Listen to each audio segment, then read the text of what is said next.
I hadn't done a breakfast thing in a while because I've kind of been skipping breakfast the past few weeks because I've just been a lazy bum.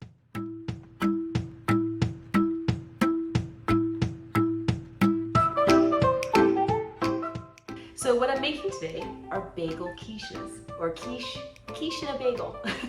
I absolutely love quiches. It's one of my favorite like Sunday morning, Sunday brunch kind of things to have with like a little side salad. But pie crusts can be really flaky, which means it's kind of messy to eat, except at a table. You can't carry it around in your hand usually without getting pie crust crumbs all over the place.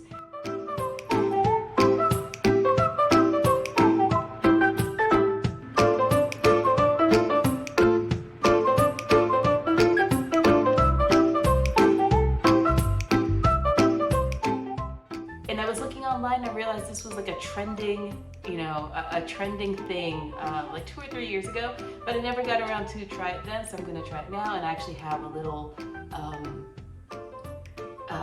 alternate or a secondary recipe based on the original recipe of the original bagel quiche. So what I'm gonna do is first start off with my bagels. So I don't like keeping a whole like sleeve of bagels because again, I just kind of live alone, and if I keep a sleeve then eventually a couple of them go bad or I am tempted a little too much. So I went to the local bagel shop. In my case, this is Einstein Bagels. Not a sponsor, though that would be really cool. And I got myself a asiago bagel. An asiago bagel, and then also a cranberry bagel, but we're gonna use the cranberry bagel for my second item. So we're gonna put this off to the side for a minute. All you're gonna do is cut off the bottom, not the top, because you wanna keep, like, a lot of these specialty bagels, like, the cool stuff's on the top. So you wanna just cut the bottom off and make the bottom as thin as possible. So you're not cutting this in half, you're just almost making like a bagel chip, which is probably what you can do with this like leftover part of the bagel. Obviously the thinner the better. And I'm actually gonna go ahead and do the same with the cranberry one, just so I can get it done and out of the way. So we have these. We're gonna put this on a baking sheet, and then I am done with the cutting portion of the meal. So we'll put this down here. And then we're gonna make our custard. Quiche is basically a savory custard inside a pie crust, or in my case, today, a bagel. And it's a really, really easy, simple recipe. It is 4 eggs to a cup of cream. Now you can use something different. You can use like a regular whole milk, or you can use half and half. I like using cream because it's a little bit less on the sugar scale, especially because I'm eating bagels and carbs.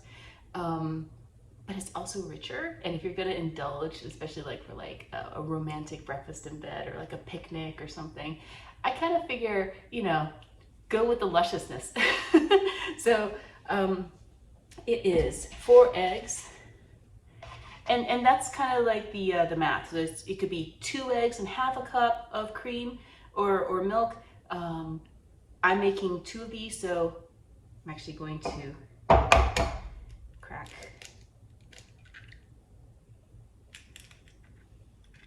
2 eggs in here.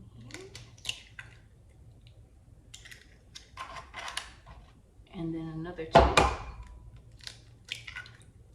The original bagel quiche recipe just basically told you to put scrambled eggs or just eggs into the bagel. But to me, that's just a scrambled egg in a bagel. It's not a quiche. So a quiche requires some sort of cream or some sort of dairy. So the measurement, make sure you always shake your cream because, cream rises to the top. You gotta make sure that it's all mixed so you don't get little lumps of just pure fat. And then to this, you can add a cup of cream. Ooh, so luscious and custardy.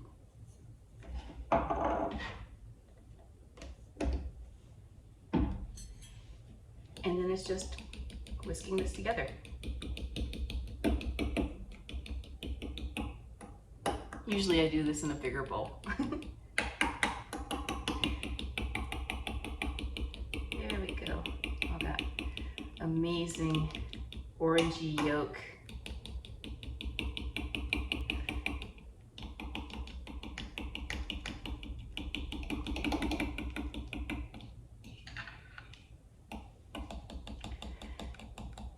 I've always been more of a, I love custards and caramel and butterscotch. And that kind of lusciousy, custardy egg is just so good. I see a couple of bits that haven't, no, I think I got it all. I see a speck. Sometimes natural eggs have a... Okay, take this, pour half into the other bowl for the second recipe. And obviously if you make more custard or more quiche filling than you need for this recipe, you can always store it in the fridge and cook it later. Or you can pour it into like a baking dish that has no crust and just make a crustless quiche. So there we go. So now we have two, just making sure it's on my camera up top. Got two quiche bases. These have not been flavored, it's just egg and cream, right? So for the salty version, you can add just a tiny bit, not too much, because there's already salt in the asiago bagel. And then some pepper, sorry. Got distracted there for a second. Fresh cracked pepper. And then you can add herbs if you want to this. You can add, you know, it's a quiche, so it's whatever you want to put inside. So if you want to do like a bacon quiche, you can put crumbled up pieces of bacon in this. You can do sun-dried tomatoes. You can do like a traditional quiche Lorraine and just do cubed up pieces of ham and Swiss cheese. You can go to town. So let me move this baking sheet back.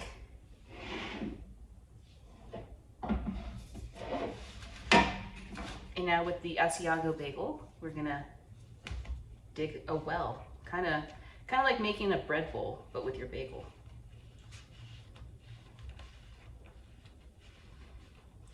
This is one of those dishes, like, well, quiche in general is easier than you would think to make. But this is one of those dishes that can, like, it's so easy to put together. Doesn't require a lot of high-tech cooking skill, but looks great on a plate and then tastes delicious. So, okay, so this gets spooned in. Hopefully I'm not going to make a huge mess. We move some of this stuff out of the way. Get a better handle.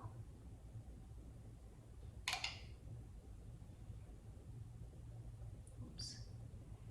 And if it spills, it spills. You know, that's why you have a baking sheet.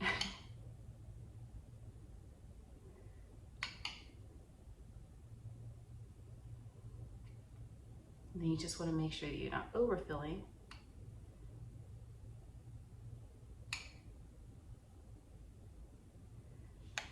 And then to that, because I'm making a savory quiche, we're going to add some spinach and mushrooms. And I just sauteed this in a frying pan with a little bit of olive oil and like a half a teaspoon of garlic, and just cook that up. I like mushrooms. I love mushrooms. So I like having big pieces. But again, you can chop up the mushrooms so they're smaller. You can not use mushrooms altogether if you don't like mushrooms. It's sticking up kind of weird. There.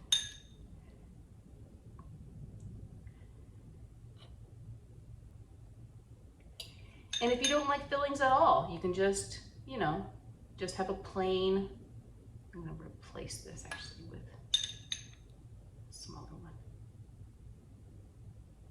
Okay. And that is our first breakfast bagel.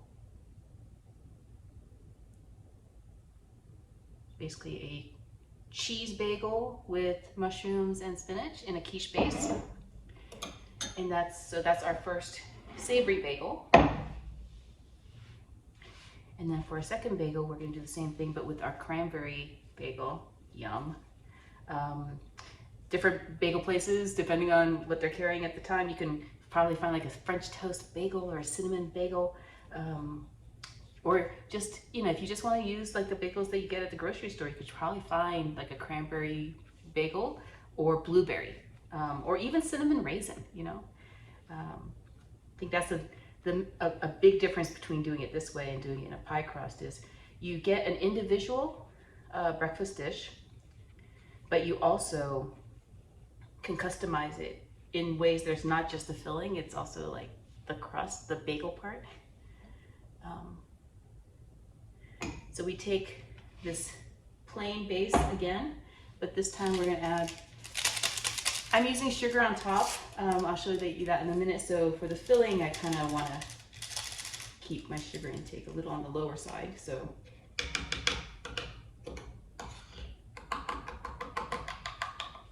adding just an artificial sweetener. And then I completely forgot I need to go in the back and get some vanilla. So just give me 1 second.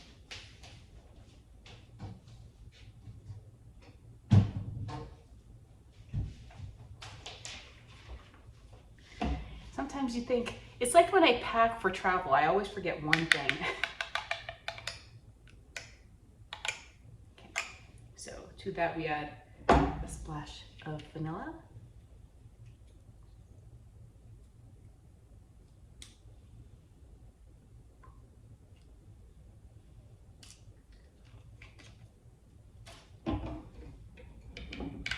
Oh, it smells so good. I love vanilla stuff so much. And then we're going to spoon that into our dessert bagel.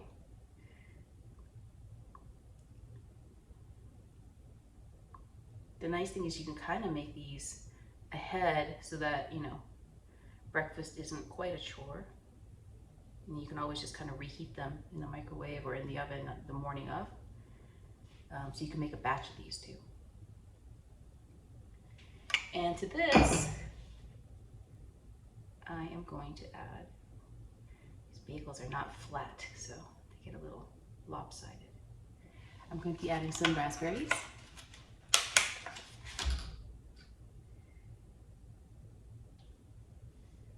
And we'll see what that does.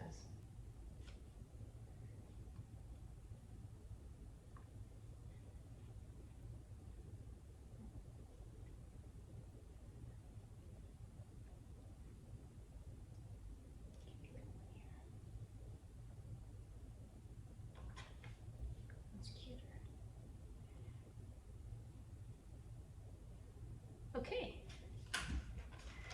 Now this goes into a 350-degree oven for about 45 minutes, but you can kind of check it after half an hour and see how the filling is doing. The bread will kind of absorb some of the filling too, so then the whole bread gets like kind of custardy.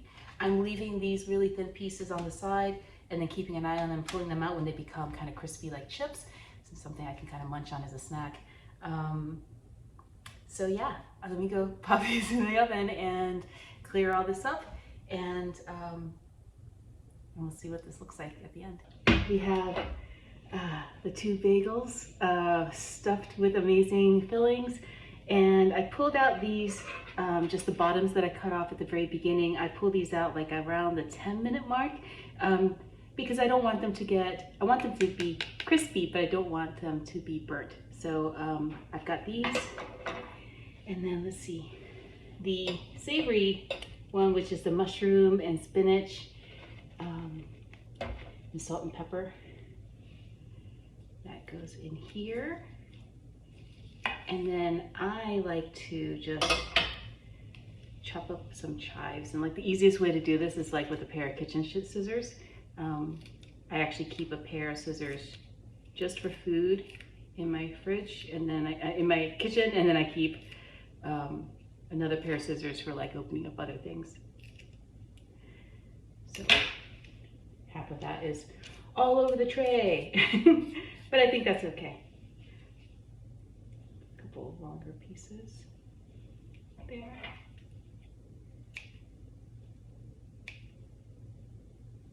Oh, that smells like that little tiny little bit of like oniony flavor makes this so great. And then let's look at the dessert one, which is on a crème, and the savory bagel was on an asiago bagel, so it already has that cheese flavor. If you use just a regular egg bagel or just a plain bagel, you know, put some cheese on top. I mean, that's always gonna be really good. I didn't want to double up on cheese though this time. This is the sweet quiche, which is more like a crème brulee bagel. I have a little piece of mint, but before I do that, I want to just sprinkle it with a little bit of sugar.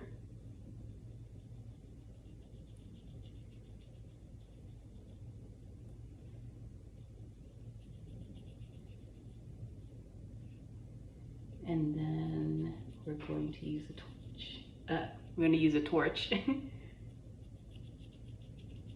just to make this kind of like a crème brulee dessert. Let's see.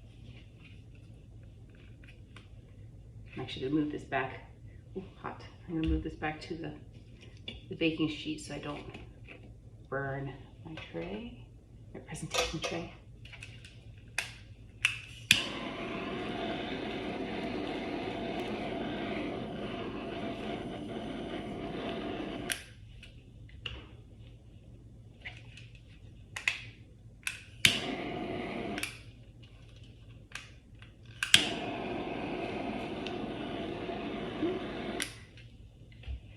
And then if you want, you could like put a little bit of whipped cream or something else on that too. But in my case, I'm just gonna leave this as is. Add a little sprig of mint.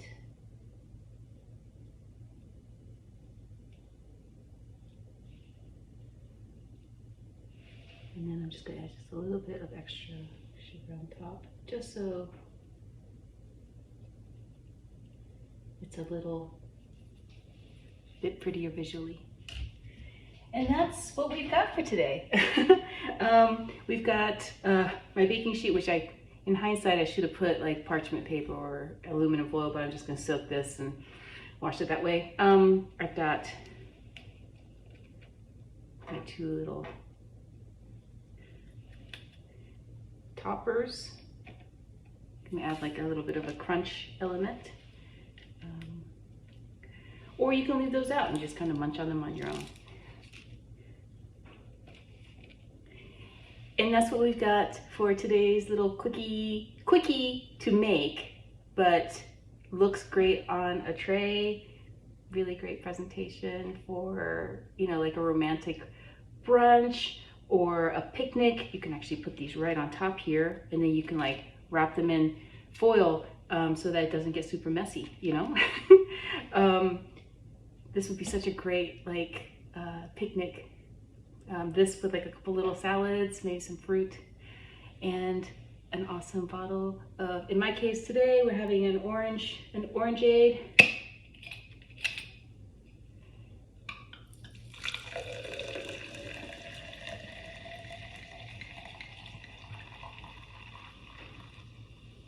To go along with that. I hope you guys have an amazing rest of your week and you are finding interesting things to do.